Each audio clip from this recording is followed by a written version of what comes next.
Welcome to ప్రజా television news బులెటిన్ల ముందుగా headlines. Kuravi మండల కేంద్రంలోని బిల్డింగ్స్ కాలనీలో ఘనంగా నిర్వహించిన దుర్గాదేవి పూజా కార్యక్రమంలో పాల్గొన్న భవానీలు.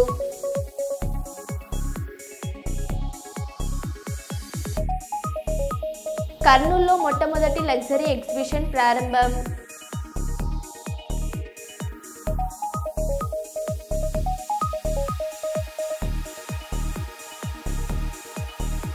హైదరాబాద్లో ఉధృతంగా ప్రవహిస్తున్న మూసీ నది.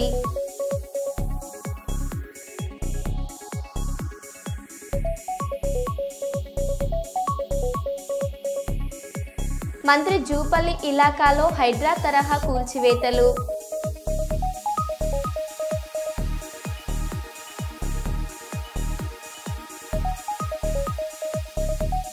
ఖాతర్లో తెలంగాణ సంస్కృతి ఉట్టిపడేలా బతుకమ్మ వేడుకలు.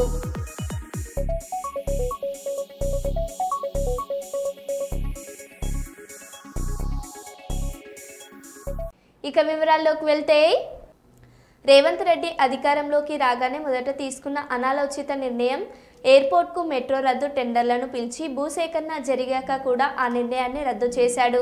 లేదంటే ఇప్పటికే ఎయిర్పోర్ట్కు మెట్రో లైన్ నిర్మాణం జరిగి మొదలయ్యేది. రేవంత్ రెడ్డికి పిచ్చి పట్టి అన్ని పిచ్చి నిర్ణయాలు తీసుకున్నాడని కేటీఆర్ అన్నారు. వచ్చి రాగానే రేవంత్ రెడ్డి గారు తీసుకున్న మొట్టమొదటి నిర్ణయం ఏందండి? అనాలోచితంగా, బాధ్యతారాహిత్యంగా, నాకు తెలిసి మొదటితో రెండోది నిర్ణయం రాగానే ఎయిర్పోర్ట్ మెట్రో రద్దు. ఎందుకు రద్దు చేశారు అని ఎవరైనా అడిగితే ఆయన చెప్పిన కారణం కానీ ఇంకోటి కానీ ఎంత అనాలోచితం, ఎంత కుత్సితం అంటే అసలు అర్థము పరదం ఏది లేదు. అప్పటికే టెండర్ అయిపోయింది. ల్యాండ్ ఎక్విజిషన్ కూడా చాలా పరిమితంగా ఉంది. ఎందుకంటే ఎప్పుడో కాంగ్రెస్ ప్రభుత్వం, మళ్ళీ చెప్తున్నాను నేను, కాంగ్రెస్ ప్రభుత్వమే ఆనాడు కట్టిన ఓఆర్ఆర్లో రాజశేఖర రెడ్డి గారి నాయకత్వంలో చుట్టూతా మెట్రో కారిడార్ పెట్టినారు. అందులో దాన్ని వాడుకుని జల్దీ కడదాం అనుకుంటే రాగానే ఫస్ట్ క్యాన్సల్. ఈ పాటికి అయిపోయేది ఎయిర్పోర్ట్ మెట్రో ఎక్స్ప్రెస్ కారిడార్. ఈ పాటికి 2 ఏళ్ళే దాని టర్ము. ఈ పాటికి అయిపోయేది. ఎందుకంటే ల్యాండ్ ఎక్విజిషనే లేదు. స్ట్రైట్గా ఎట్ గ్రేడ్, మళ్ళీ అది కూడా పిల్లర్లు వేసేది కూడా అవసరం లేదు. ఎట్ గ్రేడ్ అంటే భూమి మీదనే వేసుకుంటూ వెళ్ళిపోవచ్చు. ఎంత వేగంగా అంటే అంత వేగంగా చేయొచ్చు. ఇది మా ఎజెండా ఉండే. రాగానే ఫస్ట్ నిర్ణయం రద్దు ఎయిర్పోర్ట్ మెట్రో. ఎందుకు? పిచ్చి ఆలోచనలు. కేటీఆర్ భూములు ఉన్నాయట మధ్యలో. ఇక ఇట్లాంటి పిచ్చి ఆలోచనలతో ఈయన రాగానే ఫస్ట్ నిర్ణయం ఎల్ఎన్టీకి కొట్టిన దెబ్బ రద్దు. వాళ్ళు పోయి అడిగినారు, సార్ ఇది టెండర్ అయిపోయింది, మాకు అవార్డు అయింది, దయచేసి సహకరించండి అంటే నథింగ్ డూయింగ్, గెట్ అవుట్ అని చెప్పి ఎలగొట్టిండు. ఆడికెళ్ళి పంచాయతీ మొదలైంది ఎల్ఎన్టీకి, రేవంత్ రెడ్డికి. ఎక్కడైనా పరిశ్రమలు పెట్టినా అక్కడ చిన్న గుండాలు, ఆకు రౌడీలు మామూలు ఇవ్వాలని బెదిరిస్తారు. కానీ తెలంగాణలో పరిస్థితి అంతా దారుణంగా మారింది. ముఖ్యమంత్రి రేవంత్ రెడ్డి స్వయంగా బెదిరించే స్థాయికి వచ్చారని టీఆర్ఎస్ ఎమ్మెల్యే కేటీఆర్ విమర్శించారు. హైదరాబాద్లో ఫ్రీ బస్ సౌకర్యం వల్ల మెట్రోకు నష్టం వస్తుందని ఎల్ఐన్టీ సిపిఓ అభిప్రాయం వ్యక్తం చేసినందుకు ఆయనను వెంటనే జైలుకు పంపండని రేవంత్ రెడ్డి ఆదేశించడం దారుణమని ఆయన అన్నారు. ఎవరినైనా ప్రశ్నిస్తే జైల్లో వేస్తానని డాగులు వేస్తూ రేవంత్ రెడ్డి నియంతలా ఉత్తర కొరియా పొట్టోడిలా వ్యవహరిస్తున్నాడని కేటీఆర్ తీవ్ర స్థాయిలో విమర్శించారు. మళ్ళేం భయం కూడా లేదు, సిగ్గుపడు కూడా లేదు. నిస్సిగ్గుగా ఎల్ఎన్టీ సిఎఫ్ఓని తీసుకుపోయి జైలు ఏమని చెప్పిన నేను. శంకర్ రామన్ అనే ఒక సిఎఫ్ఓ గారు ఎల్ఎన్టీ ఏమన్నాడు? ఆయన పాపం ఫ్రీ బస్సు పెట్టినరు, కానీ మాకొచ్చే నష్టాల గురించి ఆలోచన చేయలేదు. మాది పీపీపీలో ఉన్నది. పీపీపీ అంటే పబ్లిక్ ప్రైవేట్ పార్ట్నర్షిప్. మేము పెట్టుబడి పెట్టినాం ఇలా. మరి హైదరాబాద్లో ఫ్రీ బస్సు పెడితే మాకు కొంత నష్టం వస్తుంది కదా, మరి మామూలు కూడా చూసుకోవాలి కదా అన్నట్టు ఏదో అన్నాడు ఆయన. ఏమైనా జైలు వేయండి, వాడిని జైలు వేయండి అంటే ఏది నువ్వేమన్నా నియంతవా, నువ్వు ఇడీ అమీన్వా, లేకపోతే నువ్వేమన్నా ఆయన నార్త్ కొరియాలో ఉంటాడు ఒక ఆయన పుట్టి ఆయన పేరుంది కిమ్ గాయనవా, ఎవరు పోయి నువ్వు అసలు ఎవరు పడితే వాళ్ళని జైలు వేస్తావా నువ్వు? ఇంత అన్యాయం, ఇంత అరాచకం ఎట్లా కనబడుతుంది నీకు? అర్థం కాదు. అంతంత పెద్ద పెద్ద సంస్థలు ఊకుంటాయి అనుకుంటున్నావా? వాళ్ళకేం వేరే మార్గాలు లేవా? అంటే నీ ఇష్టం ఉన్నట్టు మాట్లాడతా, నీ అహంకారపూరితంగా ఎవరిని పడితే వాళ్ళని జైలు వేస్తా, ఇంత అన్యాయమా? ఇంకొక దారుణమైన మాట ఏంటంటే, నేను చేసిన పథకాన్ని తప్పు పడతావా గంతోళ్ళ మీరు అన్నట్టు జైలు వేస్తా అంటే మీ తప్పులు ఎత్తి చూపుతూ జైలు వేసేస్తారా మీరు? ఇంత అరాచకమా? సమస్యను సామరస్యంగా ముఖ్యమంత్రి అంటే ఆయన పరిష్కరించాలి. వార్నింగ్లు ఇచ్చుడు, డాగేసుడు, కచ్చా డాగులేసుడు, ఉంటావా పోతావా అని ఇంకా బెదిరించుడు. ఇంకో పేపర్లో చూపెడతానండి మీకు కావాలంటే. ఓ స్పీచ్లో చెప్తున్నాడు ముఖ్యమంత్రి. ఎల్ఎన్టీకి కేసీఆర్ అంటే కేటీఆర్ అంటే ఇష్టం ఉండొచ్చు, కానీ ఇప్పుడు ముఖ్యమంత్రి రేవంత్ రెడ్డి యాద పెట్టుకోండి. అంటే ఇక ఓపెన్ దాదాగిరి. వాళ్ళేమైనా మా చుట్టాలా? మాకేమైనా వాళ్ళకేమైనా మాకు వ్యాపార భాగస్వామ్యం ఉందా? ఎల్ఎన్టీకి నేను కేసీఆర్ గారు ఎందుకు ఇష్టం ఉంటామండి? నాకు అర్థం కాదు. ఆయన తిక్కలోడు కానీ వాళ్ళ మీద డాగేసుడు. ఆంధ్ర యూనివర్సిటీలో రిజిస్టర్ ఆఫీస్ వద్ద విద్యార్థుల ఆందోళన. ఆంధ్ర యూనివర్సిటీ వీసీ ఛాంబర్లు ముట్టడించిన విద్యార్థులు. విద్యార్థి సంఘ నాయకులు కనీస వసతులు కల్పన చేయాలని డిమాండ్. వీసీ జీపీ రాజశేఖర్ రాజీనామా చేయాలని డిమాండ్. నిన్న అస్వస్థకు గురై మృతి చెందిన బీఈడీ విద్యార్థి మణికంఠ.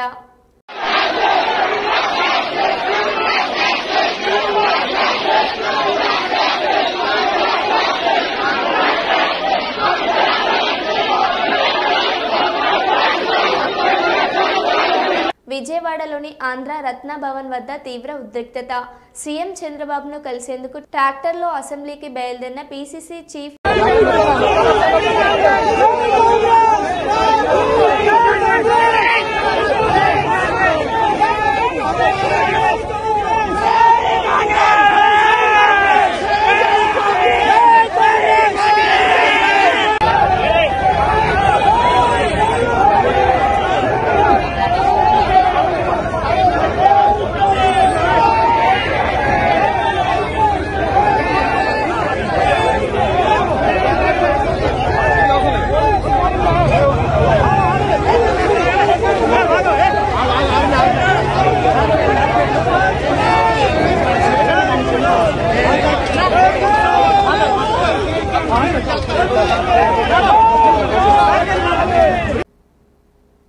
మద్యం దుకాణాల గడువు ముగుస్తున్న నేపథ్యంలో మద్యం దుకాణాల నిర్వహణ కోసం దరఖాస్తుల స్వీకరణ పెద్దపల్లి జిల్లా మద్యపాన నిషేధ ఆబ్కారీ శాఖ కార్యాలయంలో శుక్రవారం మొదలైంది.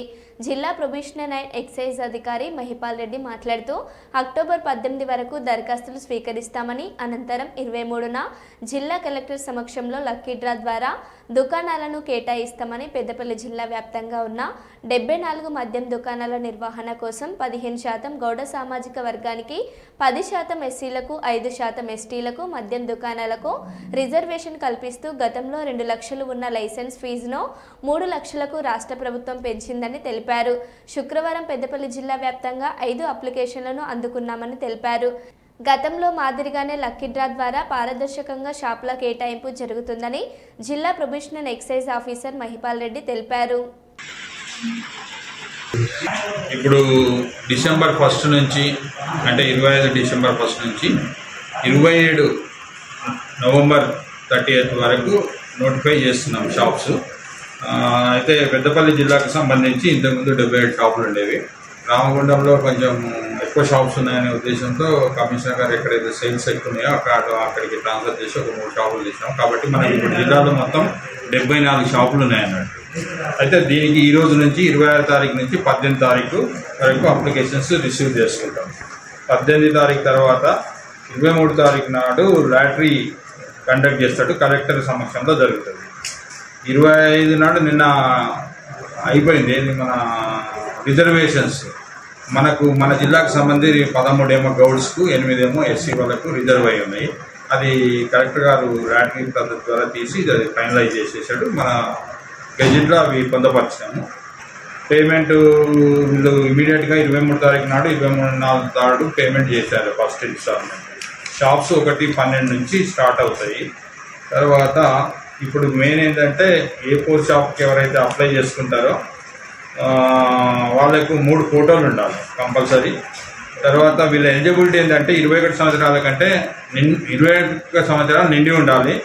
ఎట్లా ఎక్సైజ్ యాక్ట్ కింద ఎట్లాంటి కన్విక్షన్ ఉండకూడదు, ఎక్సైజ్ రెవెన్యూలో డిఫాల్టర్ కాకూడదు, ఇన్సాల్వెంట్ బై కాంపిటెంట్ కోర్టు ఏదైనా ఇన్సాల్వెన్సీ కూడా ఉండకూడదు ఇవన్నీ. తర్వాత ప్రతి అప్లికేషన్కు నాన్ రిఫండబుల్ 3 lakhs డీడీ కానీ చాలన్ కానీ డైరెక్ట్గా కట్టచ్చు అన్నట్టు. 3 colour photos both applicant and authorised, అంటే ఆ రోజు ఎవరన్నా వేరే వాళ్ళు వస్తే కూడా వాళ్ళ పేరు మీద కూడా మేము పాస్ ఇస్తాం అన్నట్టు. 3 ఇది చేయాలి. సెల్ఫ్ సర్టిఫైడ్ ఆధార్ కార్డు కానీ పాన్ కార్డు కానీ పెట్టాలి కంపల్సరీ. ఇప్పుడు రిజర్వ్డ్ కేటగిరీలో అప్లై చేస్తే క్యాస్ట్ సర్టిఫికేట్ కంపల్సరీ పెట్టాలి, లేదా సెల్ఫ్ అటెస్టెడ్ పెట్టి ఇచ్చినా తీసుకుంటాం. కానీ 15-11-25 వరకు వాళ్ళు వ్యాలిడ్ సర్టిఫికేట్ సబ్మిట్ చేయాలి. లేకపోతే వాళ్ళ ఫస్ట్ ఇన్స్టాల్మెంట్ ఏదైతే కడతారో అది ఫోర్ఫిట్ చేస్తాము. తర్వాత వాళ్ళకి షాప్ కూడా క్యాన్సిల్ అవుతుంది. కాబట్టి ఒకవేళ ఇమీడియట్గా క్యాస్ట్ సర్టిఫికేట్ దొరకకపోతే సెల్ఫ్ అటెస్టెడ్ ఉంటుంది, వాళ్ళు ఇవ్వచ్చు అప్లికేషన్. కానీ 15-11 వరకు సబ్మిట్ చేయాలి. ఒక్కరు ఎన్నైనా అప్లికేషన్ చేయొచ్చు. ఒక షాప్కే కాకుండా ఎన్ని షాపులు 74 షాపులు ఉన్నాయి. మన 74 షాపులకు కూడా వేసుకోవచ్చు. ఎన్ని అప్లికేషన్లైనా వేసుకోవచ్చు. ఒకరు ఇంతకుముందు లేకుండా ఆ ప్రొవిజన్ ఈసారి అది కూడా పెట్టినాం అన్నట్టు. తర్వాత వీళ్ళంతా కూడా మన excise act rules, retail rules ప్రకారం షాపులు నడిపించాలి. రిజర్వేషన్ కింద 21 షాప్స్ ఉన్నాయి. అంటే 13 బీసీ, 13 గౌడ్స్, 8 ఎస్సీ. ఎస్టీకి లేవు మనకి. ఇది ఎందుకంటే స్టేట్ అనేది తీసుకుని చేస్తారు అన్నట్టు. ఎస్టీ పాపులేషన్ లేదు కాబట్టి మనకు రావు. ఓన్లీ ఎస్సీ అండ్ గౌడ్స్కే వచ్చింది. ఈ రోజు నుంచి స్టార్ట్ అయింది కదా సార్? ఈ రోజు నుంచి ఇప్పటికి ఇప్పుడు 5 అప్లికేషన్స్ రిసీవ్ చేసుకున్నాం. ఈ రోజు ఇప్పుడే ఇంతకుముందు ఈ రోజే స్టార్ట్ అయింది కాబట్టి 5 అప్లికేషన్స్ రిసీవ్ చేస్తున్నాం. సార్ లాస్ట్ టైం ఎన్ని వచ్చినాయి సార్ టోటల్? లాస్ట్ 2022 వచ్చినాయి లాస్ట్ టైం జిల్లా మొత్తం. ఇంతకుముందు 2 లక్షలు ఉండేది లాస్ట్ టైం. ఈసారి 74 అప్పుడు 77 ఉంటే ఇప్పుడు రామగుండంలో 3 షాపులు 27 ఉంటే 24 చేసినాం. కాబట్టి 79 షాపులు అయినాయి. మన జిల్లాలో 77 నుంచి 74 తగ్గించారు. వేరే జిల్లాలకు ట్రాన్స్ఫర్ చేసినారు. బీర్లా ఐలయ్య రాజకీయ వ్యభిచారం మానుకో, కాంగ్రెస్ పార్టీలో ముసలం. బీర్లా ఐలయ్య వర్సెస్ మందుల సామేల్. ఆలేరు ఎమ్మెల్యే బీర్లా ఐలయ్యపై సొంత పార్టీ ఎమ్మెల్యే మందుల సామేల్ సంచలన వ్యాఖ్యలు. బీర్లా ఐలయ్య కాంగ్రెస్ పార్టీని బొంద పెట్టాలని చూస్తున్నాడు. మదర్ డైరీ ఎన్నికల్లో మా ప్రాంత నాయకులు కొంతమంది బీఆర్ఎస్ పార్టీతో పొత్తు పెట్టుకుంటున్నారు. మీ బంధుత్వం కోసం కాంగ్రెస్ పార్టీని బొంద పెట్టకు. మదర్ డైరీ ఎన్నికల్లో బీఆర్ఎస్ పార్టీ అభ్యర్థి గెలిస్తే నైతికంగా బాధ్యత వహిస్తూ బీర్లా ఐలయ్య రాజీనామా చేయాలని కాంగ్రెస్ ఎమ్మెల్యే మందుల సామేల్ అన్నారు. తీవ్రంగా ఖండిస్తా ఉన్నాం. రాష్ట్ర ముఖ్యమంత్రి రేవంత్ రెడ్డి గారు బీఆర్ఎస్ పార్టీని బొందబెట్టాలని వాళ్ళు ప్రయత్నం చేస్తే వీళ్ళే కాంగ్రెస్ పార్టీని బొందబెట్టాలని మీరు ప్రయత్నం చేస్తున్నట్టు నాకు అనిపిస్తుంది. అందుకోసమనే ఈ అపవిత్రమైన పొత్తును విరమించుకోవాలని నేను డిమాండ్ చేస్తా ఉన్నాను. నేను ముఖ్యంగా గౌరవ బీర్లా ఎమ్మెల్యే శాసనసభ్యులు, ప్రభుత్వ విప్పు, వారి నియోజకవర్గంలో 130 ఓట్లుంటాయి. దాదాపుగా మెజారిటీ ఓట్లు మీకే ఉన్నాయి. గెలుపు ఓటములు మీ చేతిలో ఉన్నాయి కనుక దీనికి పూర్తి బాధ్యత ఆలయ నియోజకవర్గం వహించాల్సి వస్తుందని కూడా నేను మనవి చేస్తా ఉన్నాను. అదేవిధంగా ఈ డీసీసీ అధ్యక్షుడు కానీ చైర్మన్ కానీ మీకు బంధుత్వం ఉండి ఇళ్ళకి తీసుకుపోయింది, మందు పోయండి, అన్నం పెట్టండి, బిర్యానీ పెట్టండి, నాకు అభ్యంతరం లేదు. కానీ పార్టీ పరంగా అక్రమంగా పొత్తులు పెట్టుకొని బంధుత్వాన్ని పెట్టుకొని బీఆర్ఎస్ పార్టీకి మీరు మద్దతు ఇస్తే రాజకీయ వ్యభిచారం చేసేట మీరు మీ వ్యక్తిగతంగా కనుక వ్యభిచారం చేస్తారో అది మీ సొంతం చేసుకోండి. కానీ నా నియోజకవర్గానికి సంబంధించిన వ్యక్తికి, బీఆర్ఎస్ వ్యక్తికి మీరు కాంగ్రెస్ ఓట్లేపించి గెలిపించాలని అనైతికమైన పొత్తు పెట్టుకొని మీకు ఏ పార్టీ ఆదేశం ఇచ్చింది? మీకు అధికారం ఎక్కడిది? పీసీసీ నుంచి ఏమైనా ఆదేశాలున్నాయా? నువ్వు డీసీసీ అధ్యక్షుడు ఉండి చేసే జంగిల్ పని ఇదేనా? ఎవరి మీద కొట్లాడుతున్నాం? ఎవరి మీద కొట్లాడి రాజ్యాధికారానికి వచ్చినాం? ఎవరితో ఫైట్ చేసినాం? బీఆర్ఎస్ బొందబెట్టి రేవంత్ రెడ్డి గారు, రాష్ట్ర ముఖ్యమంత్రి రేవంత్ రెడ్డి గారి నాయకత్వంలో నికారస్గా నల్లగొండలో 11 సీట్లు గెలిచినాం, 2 పార్లమెంటు సీట్లు గెలిచినాం. ఇవాళ జిల్లా మొత్తం కూడా కాంగ్రెస్ పార్టీ ఆధీనంలో ఉంది. కానీ మీరు చేసే పనేటిది? ఈ లుచ్చ పని బంద్ చేయాలని హెచ్చరిస్తా ఉన్నాను. కాంగ్రెస్ పార్టీ బతే మనమందరం బతాం. కాంగ్రెస్ పార్టీకి ముళ్ళు తాకితే మన గుండె మీద ముళ్ళు తాకుతుంది. ఖబర్దారని హెచ్చరిస్తా ఉన్నాం. అదే క్రమంలో విప్పుగా ఉన్న గౌరవ బీర్లా గారు మొత్తం చైర్మన్ నీ నియోజకవర్గంగా ఉన్నాడు.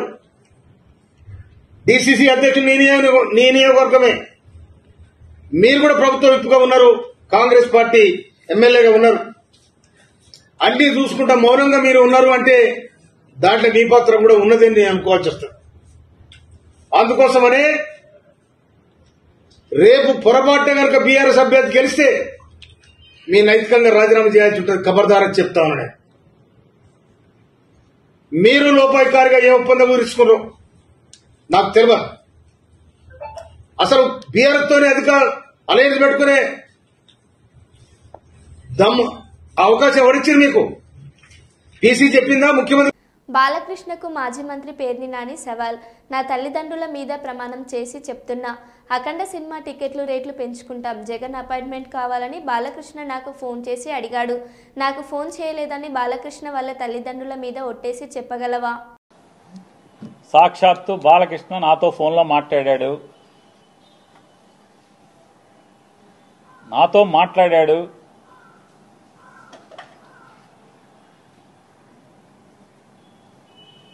మాట్లాడాడే చెప్తున్నా. నాకు జన్మనిచ్చిన నా తల్లిదండ్రుల మీద ప్రమాణం చేస్తున్నా. నువ్వు చేయి, నాతో మాట్లాడలేదని చెప్పాను. మీ అమ్మా నాన్న మీద మాటకి చెప్తారు కదా. అరే ఎన్టీ రామారావు గారు, బసవతారకం గారు ఎంత క్యారెక్టర్ ఉన్నోళ్ళు, ఎంత సంస్కారవంతంగా బతికారు వాళ్ళు, ఎంత సంస్కారవంతంగా బతికారు. వాళ్ళ కడుపును పుట్టి ఈ రకమైనటువంటి నీచపు మాటల అసెంబ్లీలో పోనీ ఎక్కడో అక్కడ కూర్చుని చీకట్లో ముందేస్తా మాట్లాడామంటే అది వేరు. ఎవడో వీడియో తీసే ఫోన్లో తీసేశాడు, బయట పెట్టేశాడంటే అర్థం ఉంది. అసెంబ్లీలో మాట్లాడతారు. నన్ను అడిగావు బాలకృష్ణ, నన్ను అడిగావు ఫోన్ చేసి, జగన్మోహన్ రెడ్డి గారితో అపాయింట్మెంట్ ఇచ్చు నేను వచ్చి కలుస్తానని చెప్పాను. అఖండ సినిమా కోసం మిరియాల రవీందర్ రెడ్డి ఆయన ఎవరో ఉన్నాడు, నా దగ్గరికి వచ్చాడు. నన్ను అడిగి 10 మందితో మాట్లాడించి అపాయింట్మెంట్ తీసుకుని నా దగ్గరికి వచ్చాడు.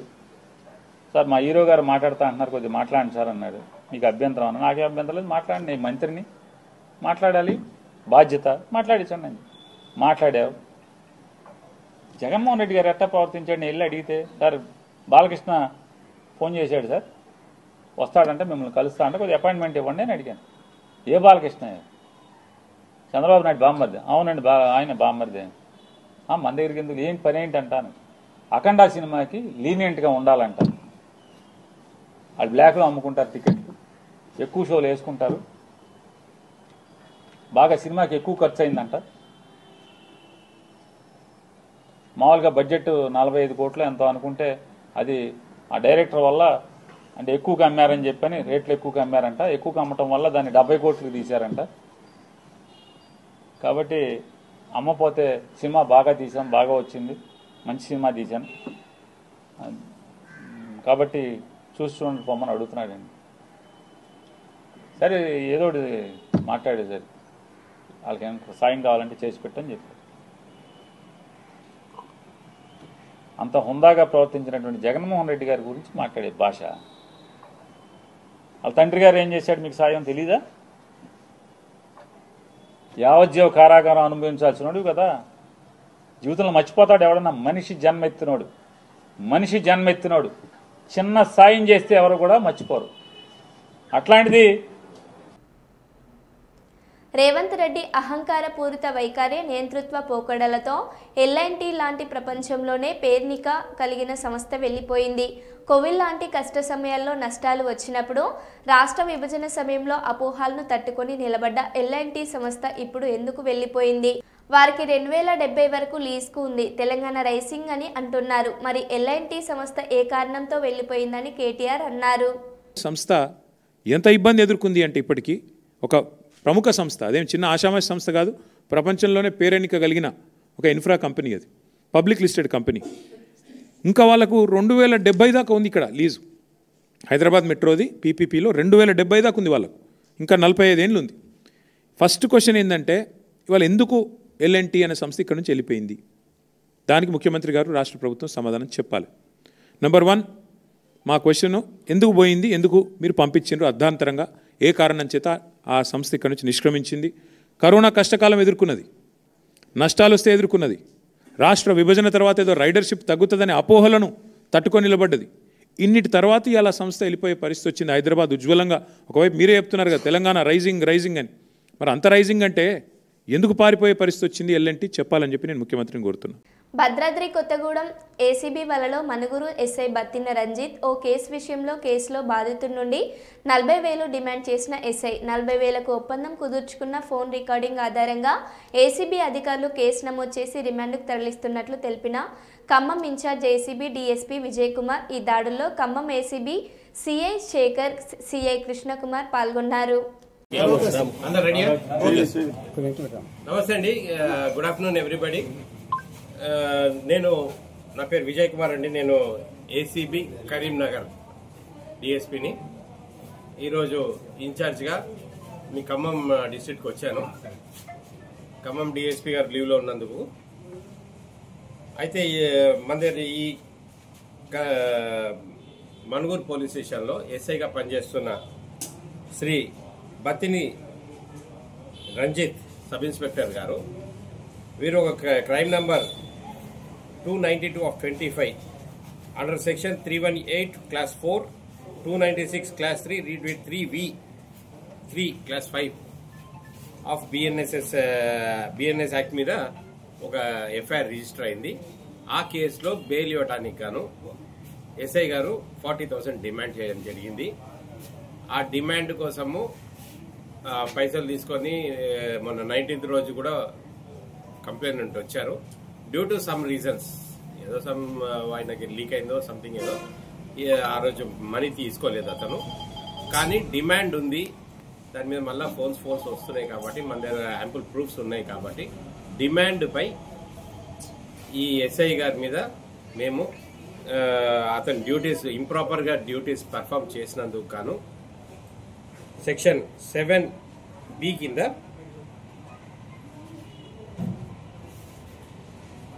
అతనిపై సెక్షన్ 7B కింద మేము అతనిపై కేసు రిజిస్టర్ చేసి కస్టడీలోకి తీసుకొని రిమాండ్ చేయడం జరుగుతుంది. అంటే కేసు పూర్వపరాలు చెప్తారా? కేసు డీటెయిల్స్ పూర్వపరాలు క్రైమ్ నంబర్ 292/25 అండి. ఇది అంటే సార్ అంటే మా మీడియా మనుగూరు పోలీస్ స్టేషన్ లో కేసు అండి. Crime number 292/25. ఆ క్రైమ్ అంటే ఆ నెంబర్ దేనికి ఏ పర్పస్ సంబంధించింది? అది ఒక చీటింగ్ కేసు అండి. కార్స్ తీసుకొని పోయి అమ్ముకున్నారు అది ఇది అనేసి, అదే గిరి పెట్టుకున్నారు కార్స్ లీజు తీసుకొని. ఆ కేసుపై అయినా పైసలు తీసుకోవడం, యాక్సెప్ట్ పైసల కోసం డిమాండ్ చేయడం జరిగింది. అంటే ఈ కేసులో ఆల్రెడీ ఒకరిని స్టేషన్ బెయిల్ ఇచ్చారు, మరొకరిని తప్పించడం కోసమా ఇవ్వడం కోసమా సార్? ఇద్దరికి స్టేషన్ బెయిల్ ఇవ్వడం కోసం. ఎస్ఐ గారు ఒక్కలేనా సార్? ఇంకేమన్నా? ఎస్ఐ గారు ఒక్కళ్ళే ఉన్నారు. అంటే బయట వేరే రకంగా కనబడుతుంది. 2-3 ఉన్నారు ఇందులో ఇన్వాల్వ్మెంట్. 2-3 అంటే మేము పట్టుకుంటాంగా, మాకు 2-3 ఉంటే మేము తీసుకుంటాం. బాధితుడు ఏమైనా పేరు చెప్పగలరా సార్? ఏమన్నా బాధితుడి పేరు అయితే మేము చెప్పమండి. యాజ్ పర్ నామ్స్ మేము ప్రెస్ నోట్ ఇచ్చేటప్పుడు బాధితుడికి పూర్తిగా మేము సార్ ఇప్పుడు అతను తీసుకోలేదు, ఎస్ఐ గారు తీసుకోలేదు, కానీ మీకు ఎటువంటి ఆధారం లభించింది? మా దగ్గర ఎస్ఐ తీసుకున్నప్పుడు ఎస్ఐ డిమాండ్, ఫస్ట్ డిమాండ్ ఒకటి ఆడియో క్లిప్పింగ్ ఉంది, సెకండ్ డిమాండ్ వీడియో క్లిప్పింగ్ ఉంది మా దగ్గర, అండ్ థర్డ్ క్లిప్పింగ్ ఆడియో కూడా ఉంది. 3 ఆడియోస్, 2 ఆడియోస్, ఒక వీడియో రికార్డింగ్. ఒక కేసు సంబంధించేనా సార్? ఒక కేసు సంబంధించి. అంటే ఎంత డిమాండ్ చేస్తారు? 40,000. రైతులకు రైతు బంధు రుణమాఫీ, కౌలు రైతులకు 15,000 బాకీ, రైతు కూలీలకు 12,000, ఆటో అన్నలకు దాదాపు 24,000 బాకీ, మహిళలకు నెలకు 2,500, పెళ్లైన ఆడబిడ్డలకు తులం బంగారం బాకీ, వృద్ధులకు నెలకు 4,000, చదువుకునే విద్యార్థులకు స్కూటీలు, అన్ని రకాల వరికి క్వింటాకు 500 బోనస్ బాకీ, చాలా మందికి గృహజ్యోతి కింద 200 యూనిట్లు ఫ్రీ కరెంట్, పేదలకు ఇందిరమ్మ ఇండ్లు, ఉద్యమకారులకు 250 చదరపు గజాల స్థలం, విద్యార్థులకు 5 లక్షల విద్యా భరోసా కార్డు బాకీ. ఇలా తెలంగాణలోని 4 కోట్ల మంది ప్రజలకు ఈ కాంగ్రెస్ ప్రభుత్వం పడిన బాకీని ఇంటింటికి తెలుపుతాం, మా మీద కేసులు పెట్టిన భయపడమని కేటీఆర్ అన్నారు. ఆడబిడ్డలకు తులం బంగారం బాకీ, మా పేద అవ్వలు తాతలకు నెలకు 4,000 బాకీ, చదువుకునే విద్యార్థినులకు స్కూటీలు బాకీ, అట్లాగే అన్ని రకాల వరికి 500 రూపాయల బోనస్ బాకీ, అందరికీ అందలేదు 200 యూనిట్ల గృహజ్యోతి, చాలామందికి బాకీ, పేదలకు ఇస్తామన్న ఇందిరమ్మ ఇల్లు బాకీ, ఉద్యమకారులకు 250 చదరపు అడుగుల స్థలం బాకీ, అట్లాగే యువతకు 5 లక్షల విద్యా భరోసా కార్డు బాకీ, 4 కోట్ల మంది రేవంత్ రెడ్డి గారికి పడ్డ బాకీని గుర్తు చేయడానికే, 4 కోట్ల మంది కాంగ్రెస్ పడ్డ బాకీని గుర్తు చేయడానికే ఈ బాకీ కార్డు తీసుకొస్తా ఉన్నాం. నేను మీడియాను కూడా కోరుతా ఉన్నా, కాంగ్రెస్ మోసం ఏదైతే ఉన్నదో దీన్ని ఇంటింటికి తీసుకొని పోయే క్రమంలో మీడియా సహకారం కూడా మాకు అవసరం. దయచేసి మీరు కూడా సహకరించాలని కోరుతూ రేపటి నుంచి అన్ని భాషల్లో, ఉర్దూలో, అదేవిధంగా తెలుగులో, అదేవిధంగా ఇంగ్లీష్లో, అన్ని భాషల్లో కూడా కాంగ్రెస్ నయవంచనను ప్రజలకు వివరించడానికి బాకీ కార్డుల కార్యక్రమాన్ని తీసుకున్నాం. ఇంటింటికి తీసుకొని పోతాం, తప్పకుండా ప్రజల్ని జాగృతం చేస్తాం. కాంగ్రెస్ మోసాన్ని మా మీద కేసులు పెట్టినా, మా మీద ఏ రకంగా మమ్మల్ని వేధించే ప్రయత్నం చేసినా భయపడేది లేదు.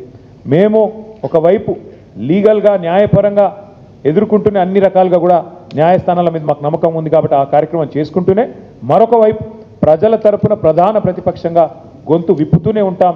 కాంగ్రెస్ పార్టీ నిలదీస్తూనే ఉంటాం. కాంగ్రెస్ పార్టీ ఇచ్చిన హామీలు అమలు చేసేదాకా వదిలిపెట్టమని చెప్పి మళ్ళొకసారి తెలియజేస్తూ ఇవాళ మరో బులెటిన్లో మళ్ళీ కలుద్దాం. Stay tune.